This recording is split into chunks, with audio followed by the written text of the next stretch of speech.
the thing that he told me was that he got a phone call from Ward, and this is, if I'm remembering everything right, and Ward evidently had wanted to run that race, and he was assigned to a car, and a week or so before, the owner of the car put somebody else in, one of the sports car guys. And that teed Ward off a little, so he talked to Chris Economaki, and Chris said, get a hold of Ken Brenn. So Ward called Ken up, and Ken said, are you kidding me? Roger, really? This is Roger Ward? And he said, yeah. He said, Chris said to call you, you might have a midget, I can run a Lime Rock. And he said, okay. He said, we'll go up there. So they went up there, and I don't know what. Yeah, but you knew what he was afraid of. Right.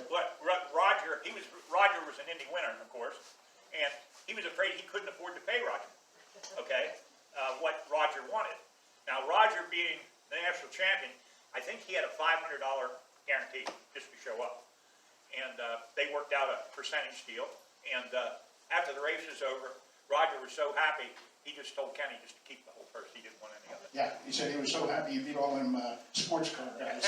and Roger was, from what I've read and heard, he was pretty instrumental in getting some of the farm guys over here later, Jimmy Clark and some of them guys that come over here to run. So it wasn't that he hated, he just enjoyed beating them. You know? But yeah, Ken, and then the thing Ken said was that they had this, evidently a huge trophy that was supposed to go to the winner of this thing, and after they did Victory Lane and everything, he went hunting for the trophy, and here these guys were dismantling the trophy, and they were taking it back home because the wrong guy won the race, and that upset him probably more than anything. But he's very proud and should be of that, because that kind of put midget racing on the map, after it had kind of died in the early 50s. 60 or 60? 59, I think 59, yeah. Yeah, and you think about it, I mean, those other cars were way over horsepower compared to a midget with a little offie in it. And they What's amazing to me was they didn't have a transmission in it. No. So he was running direct drive on a road course. Now, up there apparently there's not a lot of long straightaways. So it was perfectly mated to the power span that they had. The key up there was the brakes. And he had special brake pads made that the brakes would live. So Roger must have done a tremendous job. Yeah, I think he said they put new brakes on for the practice and new brakes for the heat race or whatever they ran, and then new ones for the feature. So it worked out good. Dick Briggs was the mechanic on the car at the time, and Roger wasn't there for practice, so another driver practiced it, burned the brakes up that day. So that night, Dick Briggs went driving through Lime Rock trying to find a repair shop open to reline the brake shoe, to rivet the linings back on them so that Roger could drive the car the next day. I thought it was Dwayne Carter took it out. I don't know who it was. Okay? I thought it was Dwayne Carter, but I could be wrong. But I knew he burnt the brakes up. Ken also had the rear engine car that he took to Lime Rock with Mark Donahue.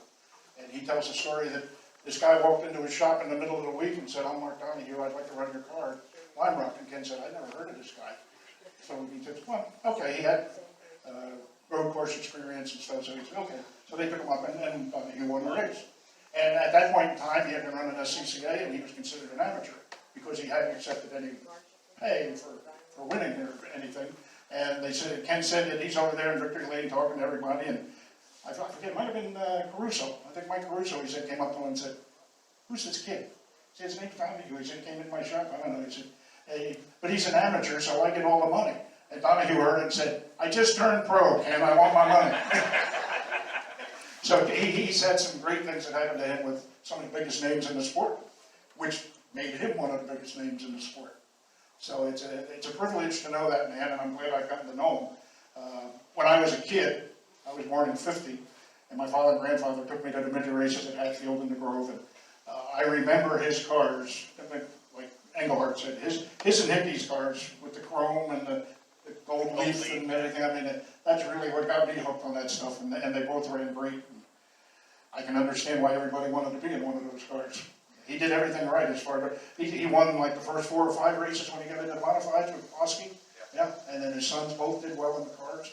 Just, I don't think he ever had anything that was a loser, except maybe the Indy cars that they never qualified for the 500, but they ran all the other races on the series. You know the story on how he became involved in the Indy cars? He told me that Goodyear got a hold of him and asked him if he would be interested in getting into it, and they gave him 2 cars, motors, and everything.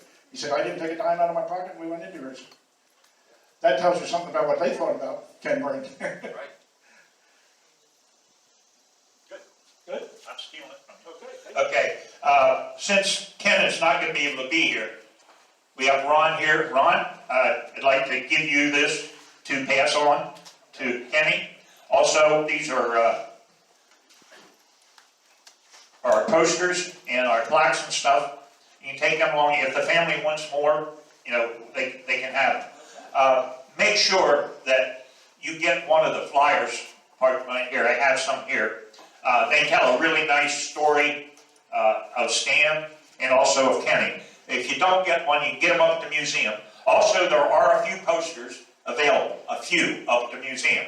Okay, so if anybody has a poster collection, but make sure you take one of them along. It's got really nice stories on it. And I'm sorry that the same stories in the newsletter, the front page, but you can't read it unless you got pretty good binoculars. But here you can read it pretty good. Okay, sorry about that. That things happen. Anyhow, again, I want you to grab a hold of that. Oh, okay. 10 photographers anyhow, you know that. Never have it in the right place. Put your microphone down. All right, gentlemen, pretty early right here. Here we go. All right, there you go. One more time. Thank you so much. Okay.